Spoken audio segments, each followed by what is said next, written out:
Dividen adalah pembagian laba kepada pemegang saham berdasarkan banyaknya saham yang dimiliki. Nah, jadi dari dividen itu sendiri dapat dibagi menjadi dapat dibagi menjadi 4, yaitu yang pertama dividen tunai, yang kedua dividen saham, yang ketiga dividen properti, dan yang terakhir adalah dividen interim. Oke, Mbak Nur Aini, ada yang ditanyakan lagi?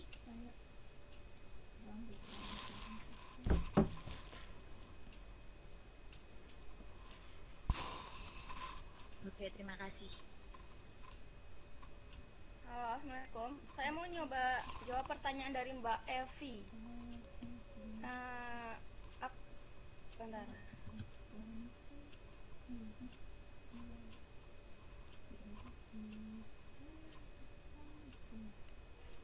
Saya akan coba pertanyaan dia yang kedua, yaitu apa yang dimaksud dengan nota kesepahaman.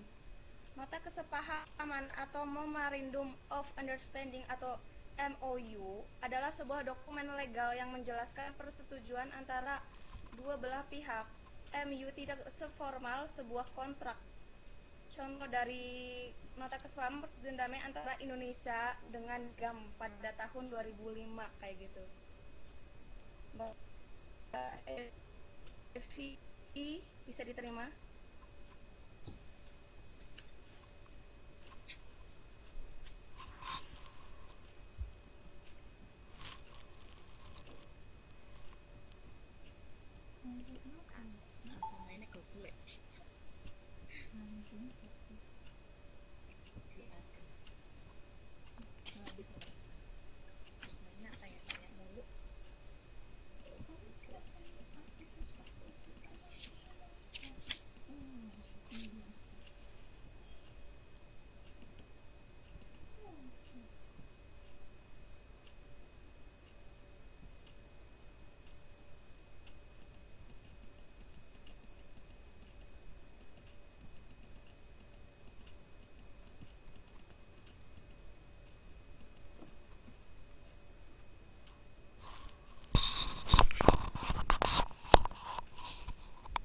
Yap, beberapa pertanyaan sudah dijawab, tapi masih ada pertanyaan yang belum dijawab. Mungkin ada anggota yang lain yang mau membantu. Ada tadi kayaknya. Oke, saya halo, Kak Farah? Halo?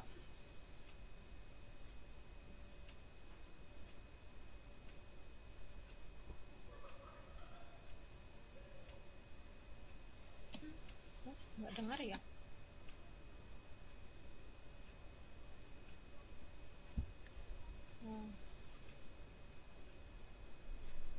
Oke, saya akan mencoba menjawab pertanyaan dari Mbak Evi ya. Yang apa?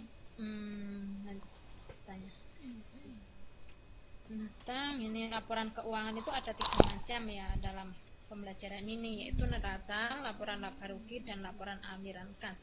Sedangkan di SMK dulu dia pernah belajar yang terakhir yaitu laporan perubahan ekuitas. Nah, laporan perubahan ekuitas sendiri itu kan laporan perubahan modal ya. Saya kira sih sama sih, neraca itu juga menghasilkan laporan berakhirnya di akhir-akhir itu kan neraca itu akhirnya dia ada terdiri dari laporan laba rugi, juga ada laporan perubahan modalnya. Sedangkan laporan aliran kas itu sendiri dia kan melaporkan kemana saja kas itu dibelanjakan atau dialokasikan. Demikian, mungkin ada yang mau menambahkan. Terima kasih.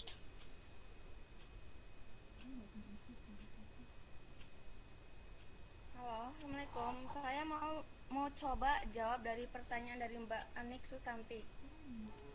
Selamat malam Mbak Mas, mau tanya tolong bisa dijelaskan dengan apa yang dimaksud dengan obligasi asing. Obligasi asing ini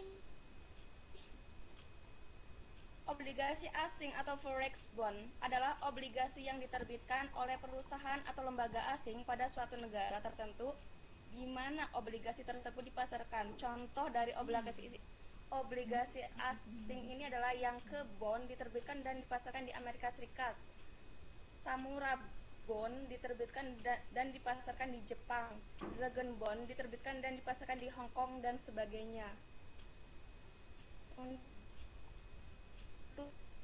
terima jawaban dari saya atau dari anggota kelompok 4 bisa ditambahkan nggak?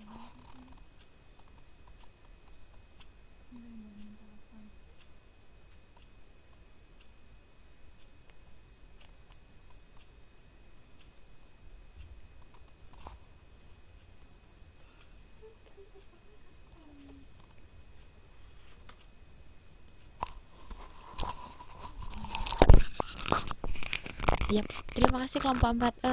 Apa ada pertanyaan yang belum kejawab ya? Atau sudah kejawab semua? Yang merasa pertanyaannya belum kejawab, boleh di-remind lagi buat kelompok 4. Bilang gitu, pertanyaanku belum kejawab gitu.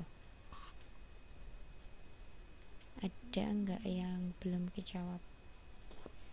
Kalau memang sudah nggak ada pertanyaan, berarti waktunya saya ngomong. Tapi sebelumnya saya mau tanya dulu, apakah masih ada pertanyaan atau enggak? Silahkan, karena kelompok 4 masih punya waktu.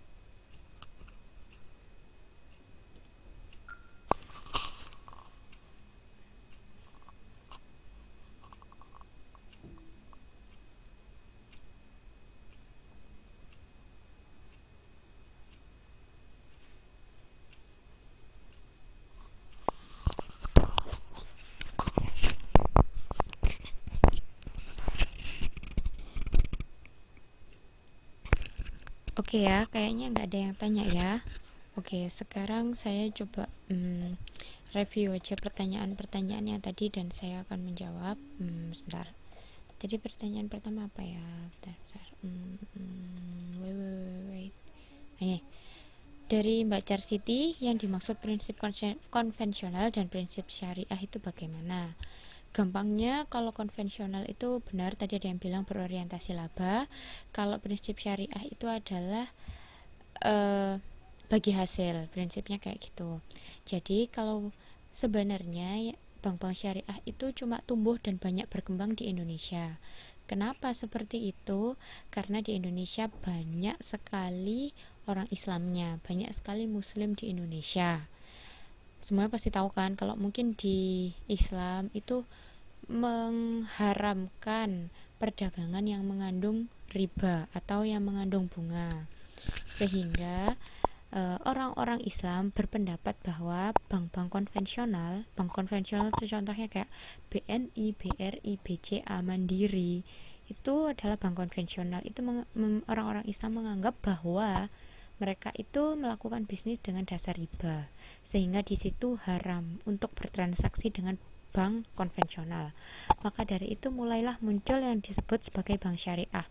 Kira-kira bank syariah itu mulai tumbuh dan berkembang sekitar saya waktu SD kalau nggak salah di tahun sekitar awal 2000. Nah, di awal tahun 2000 itu karena banyaknya orang Islam yang merasa bahwa mungkin kalau kita melakukan transaksi atau mungkin menaruh uang atau meminjam uang lewat bank konvensional itu berdosa ataupun haram, maka mulailah muncul bank syariah gitu. Jadi kalau bank konvensional lebih berorientasi pada laba dengan cara mendapatkannya melalui bunga, kalau prinsip syariah itu prinsipnya adalah bagi hasil gitu. Jadi semua unsur banknya itu menggunakan dasar-dasar Islam gitu. Tapi memang tidak menutup kemungkinan bahwa orang yang non-Islam nggak bisa nabung di bank syariah, tetap bisa. Atau mungkin orang yang non-Islam tetap boleh menikmati fasilitas yang diberikan oleh bank syariah. Cuman memang rata-rata dan sebagian besar itu yang menggunakan atau yang memiliki akun di bank syariah adalah orang-orang Islam. sebenarnya